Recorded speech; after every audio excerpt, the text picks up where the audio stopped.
This is all planned out. This is being planned from the very top.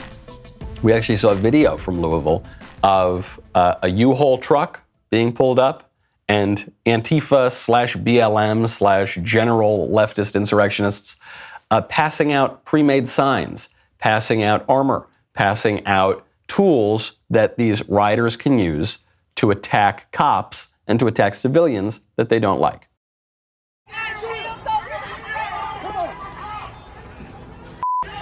So here they come, all these guys. Now, they're in uniforms, by the way. The Antifa guys, with some maybe one or two exceptions. They're all wearing black, all black, and they're taking out these signs. Abolish the police. Abolition now, meaning abolition of our criminal justice system, of our law enforcement system, which, what does that mean? I get it. Look, everybody hates the cops when they get pulled over, right? Everybody hates the cops when they get a parking ticket. Everybody is really upset at our law enforcement system sometimes. And yet, we're very grateful to the cops and to our law enforcement system because they allow us to have our property protected, to have our lives protected, to exist in the system that is so wonderful. Attacks on law enforcement are seductive because sometimes everyone gets irritated at the cops. But what they are really is a symbol for an attack on our law, on our nation itself. The cops, the law enforcement, are the symbol of the nation of laws that we have. And so they attack the cops. Somebody's paying for these U-Hauls. Somebody's paying for these people to communicate. Somebody is organizing them. This group is Antifa. They are working in tandem over the past 6 months with BLM, an avowedly Marxist organization. We are told that Antifa does not exist. It's what the mainstream leftists told us. They don't exist, right? Well, if they don't exist, if it's just a little local phenomena, pops up in Portland, then how come it pops up in Louisville? If it pops up in Louisville, and this is a Louisville issue, right? This issue of the Breonna Taylor case. Why were there riots yesterday in Washington, D.C. as well? And if there's not an organization called Antifa, how come they wave a flag? CNN actually had to admit this. And they had been pushing this whole thing. Antifa's not real. Forget about Antifa. Well, finally, during the mayhem in D.C. last night, CNN admits that these people are organized, and they're organized under the same banner. There are restaurants and bars and apartments chanting all sorts of things, anti-gentrification slogans, anti-police slogans. Some have been banging on street signs with batons and bats. Fireworks have been fired off. We've seen graffiti sprayed on a variety of buildings, and even seen an Antifa flag clearly being flown and waved at the front of the march. But I thought they didn't exist. How do they have a flag? If they're not a real organization, how come they have uniforms and equipment and a flag and funding? And they're in multiple cities. They're all over the country because, of course, they do exist. So CNN had to change its tune on this. And CNN actually showed the flag. Later on in the clip, you can actually see it in the coverage. Antifa walks right by the camera waving their flag. I want to go to CNN's Alex Marquardt in Washington, where protesters have taken... Don Lemon cutting right back to him. Yeah, Don, protesters took to the streets in huge numbers in the wake of George Floyd's death, and they are back out in the streets of Washington tonight. This is the crowd that is out here at 11 p.m. Eastern time. This group gathered around 4 hours ago. They've been on the march now for the past two, leaving from the White House and really doing a big loop around Washington, D.C. Anti-Fed, just these protesters. At least they weren't burning down any buildings in that particular shot, so he could almost credibly call them protesters. And you see Don Lemon cutting to it. Don Lemon, who previously defended Antifa. This is a little bit of a change in tune for CNN. Not totally, because they're not totally condemning them here. But Don Lemon went on TV, went on CNN, and defended this Antifa organization, which targets civilians to achieve political ends. Do you know what that's called? That's terrorism. That's the base definition of terrorism. Antifa, which tears down property, which burns down buildings, which attacks cops, which tries to kill civilians, which sometimes succeeds at killing civilians. Don Lemon said, hey, Not every organization's perfect. It says it right in the name, Antifa, anti-fascism, which is what they were there fighting. Listen, there's, no organization is perfect. There was some violence. No one condones the violence, but there were different reasons for Antifa and for these neo-Nazis to be there. One, racist fascists. The other group fighting racist fascists. There's a distinction there.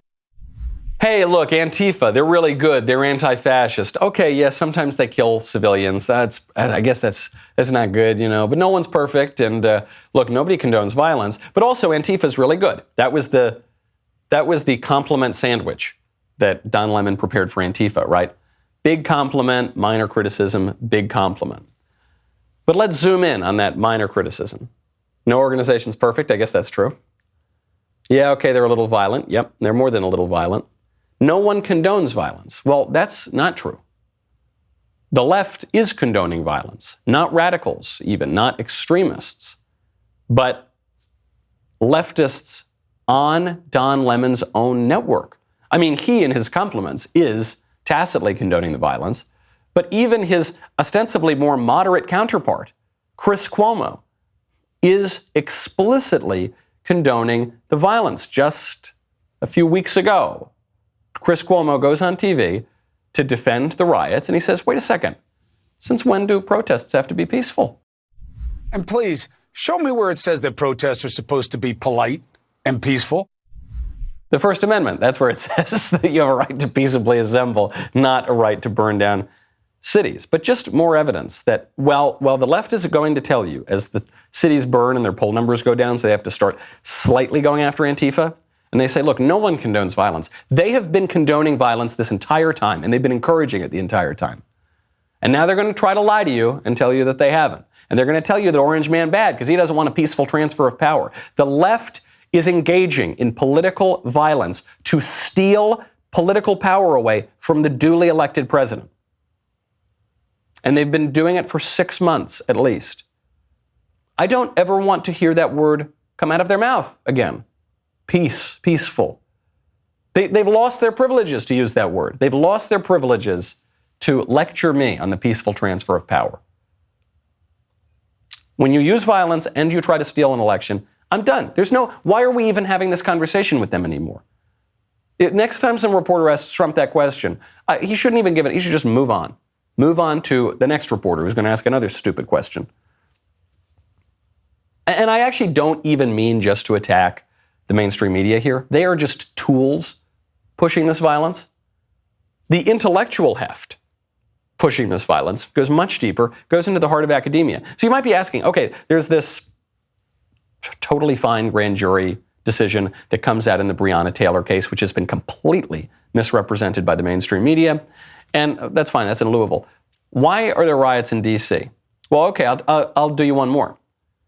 Why is the president of Ohio State University weighing in on the alleged injustice of a case that she knows nothing about? That's exactly what happened when Ohio State President Christina Johnson said, more or less in a kind of boring, academic, but nonetheless radical way, no justice, no peace. Breonna Taylor deserves justice, and this does not feel like justice. We cannot accept what has happened in Louisville. We grieve the tragic and senseless loss of Breonna Taylor, a daughter, a friend, a niece, a loved one, who was unarmed and asleep. The breakdown in the justice system and the killings of unarmed Black and brown people in our country has become all too familiar, tragically. This isn't going to stop until we create an anti-racist world. We must come together to draw strength from each other and advance our collective vision for a better world where we one day have justice for all. There is much work to be done. That's so creepy. She's talking like a brainwashed person. It's funny because she's leading one of the institutions that does the brainwashing, but she's just some administrative hack, right? I mean, she's just the president of the university. Used to be that presidents of the university were serious academics. This woman, I don't think so. But she just repeats the talking points. And notice that she goes, this will never go away. We can never have justice until we have an anti-racist world. Anti-racist. Now, in that phrase, nobody would object to that, right? But anti-racist obviously doesn't mean anti-racist. It means the opposite of that. It means a very racist world, and beyond that, a very violent world, a very unjust world. But they use the term anti-racist in the same way that Antifa uses the term anti-fascist. You got Antifa, you got Antira. Antira is the anti-racists, but it doesn't mean anti-racist at all. Both of those things, Antifa and Antira, very, very bad, because what they mean is a total racial bigotry of other sorts as well, and ultimately what it boils down to is injustice, ruled by a mob that has a wicked, evil vision of the good, ruled by a mob that is avowedly anarchistic, that is sometimes avowedly Marxist, in the case of BLM, ruled by very, very, very bad people who want to tear down everything good that we cherish in the world. You know, Marx, who is sort of the big Mac Daddy godfather of all of these movements, Marx famously called for, we said it yesterday on the show, the ruthless criticism of all that exists. His conception of the good that he's trying to force on society is just the opposite of what we've all thought the good is. His conception of human nature, totally the opposite of what we thought human nature was. His conception of justice, totally the opposite of actual justice. That's what these guys are pushing. That's why it matters. When, you say, oh, who cares? Even when you say there's some riot in some city, you say, okay, why do I care? It doesn't affect me. It does. Because the intellectual poison of this movement is spreading throughout the entire country, and it threatens to tear the whole thing down. I hope you enjoyed that short segment from the Michael Knowles Show. Be sure to check out the full episode linked in the description, or download the podcast wherever you listen to podcasts.